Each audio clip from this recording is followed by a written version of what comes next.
Hi everyone, Tyler here for the wellness team. With the weather getting nice out, and I'm sure some of you are considering starting up a running routine. Maybe you're gonna train for a 5K or a half or a full marathon this summer. So I just want to talk quickly about some of the things that you should consider prior to starting one of those routines. So first things first is you need to consider your footwear.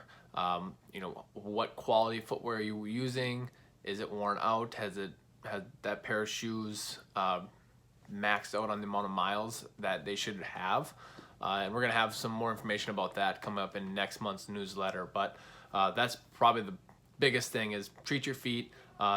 Don't ever go cheap on shoes when it comes to running and active wear.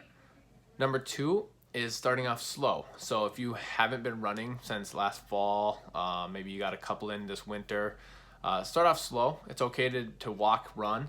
I always like to go by the poles. So if you're in a neighborhood or an area where there's telephone poles, run to, walk to, or some variation of mixing up those poles. That'll just kind of help break things up, make sure you're recovering, and just gradually ease your way into it. And try to avoid, if possible, especially at the start, is running on roads, having that hard impact on your joints when your body's not used to it. That could lead to shin splints. It could lead to some other foot problems. So when the opportunity presents itself, grass is the best place to run.